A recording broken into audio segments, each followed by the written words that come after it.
नमस्कार बच्चों। जैसा कि हमने पिछले वीडियो में किसी संख्या का वर्गमूल ज्ञात करना सीखा था, चलिए आज हम इस वीडियो में किसी भी संख्या का घनमूल ज्ञात करना सीखेंगे। तो देखिए, हमारे सामने प्रश्न है, अभाज्य गुणनखंड विधि द्वारा 3375 का घनमूल ज्ञात कीजिए। तो घनमूल की प्रक्रिया भी हम उसी प्रकार से करेंगे जैसा कि हमने वर्गमूल में किया था। वर्गमूल में हमने संख्याओं के अभाज्य गुणनखंड ज्ञात करे थे, ठीक उसी प्रकार से हम घनमूल ज्ञात करने में भी दी गई संख्या के अभाज्य गुणनखंड ज्ञात करेंगे। तो देखिए, मैंने संख्या लिखी 3375। इस तरह से एक कॉलम मैंने खींच दिया लाइन, और उसके नीचे एक लाइन खींच दी। अब गुणनखंड करने की प्रक्रिया आप पहले ही सीख चुके हैं।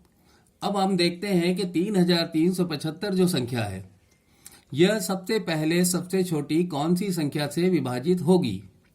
तो हम देखते हैं कि 3375 में इकाई का अंक एक विषम संख्या है जो कि 2 से विभाजित नहीं होता।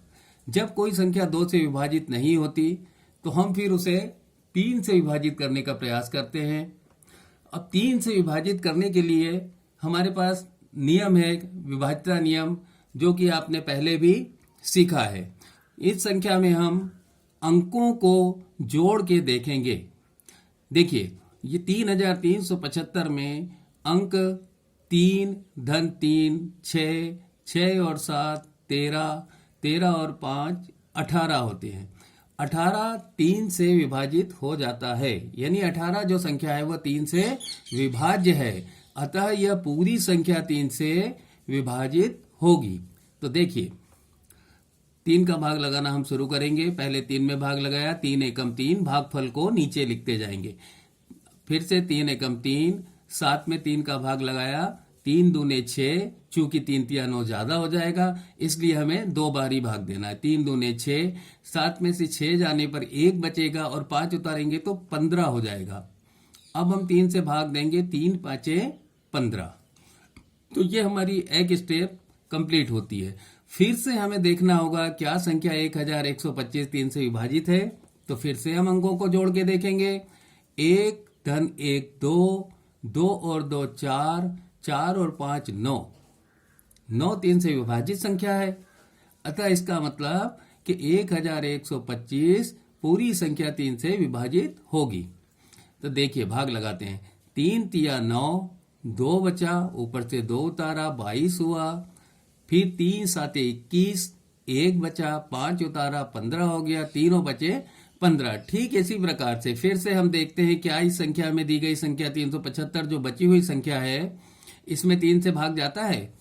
3 धन 7 10, 10 5 15, 15 3 से विभाजित है, अतः पूरी संख्या में 3 का भाग जाएगा। 3 एकम 3, 3 दूने 6, 1 बचा, 5 उतारा, 15 हुआ, तीनों बचे 15। अब जो हमें संख्या प्राप्त हुई वह 125 है। चलिए इसमें हम देखते हैं क्या यह संख्या 3 से विभाजित होगी। लगाइए नियम 3 का। 1 धन 2 3, 3 और 5, 3 धन 5 8। संख्या 8 3 से विभाजित नहीं होती है। इसका मतलब यह पूरी संख्या 125 3 से विभाजित नहीं होगी।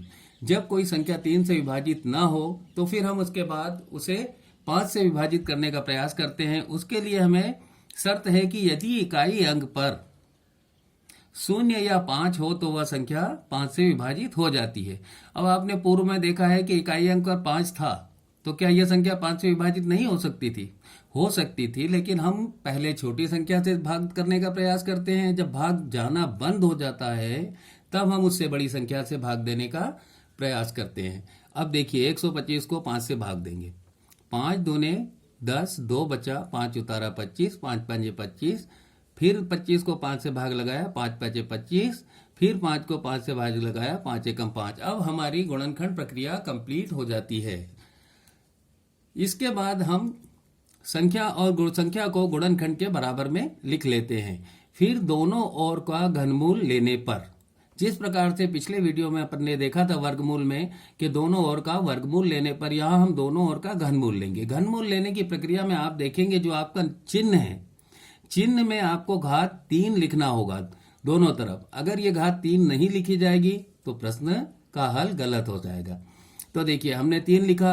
अब आप देखिए, आप वर्गमूल में दो दो गुणनखंडों के जोड़े बनाते थे, लेकिन यहां आपको यह ध्यान रखना है घनमूल प्राप्त करने के लिए आपको गुणनखंडों के 3-3 के समूह बनाने।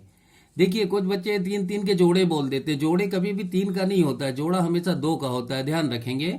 तो आप ये देखेंगे हम 3-3 गुणनखंडों के समूह बनाते हैं, तो समूह बनाने पर हमें एक 3 का समूह 3 गुणनखंडों का बना और 5 का समूह 3 गुणनखंडों का बना। ये चिन्ह से बाहर लिया, फिर हमने इनका गुणा किया तो हमें उत्तर प्राप्त होता है 3375 का घनमूल बराबर 15। आशा है आपको वीडियो पसंद आया होगा, आपको यह सवाल समझ आया होगा, और अगर आपको कोई कठिनाई आती है तो आप व्हाट्सएप के द्वारा मुझसे अपनी कठिनाई को दूर कर सकते हैं। नीचे दिए मैंने कुछ प्रश्न दिए हैं, आप इन प्रश्नों को हल करने का प्रयास करें। अगर इन प्रश्नों को हल करने में आपको कोई कठिनाई आती है तो आप मुझसे व्हाट्सएप पर संपर्क करें, फोन भी कर सकते हैं। धन्यवाद।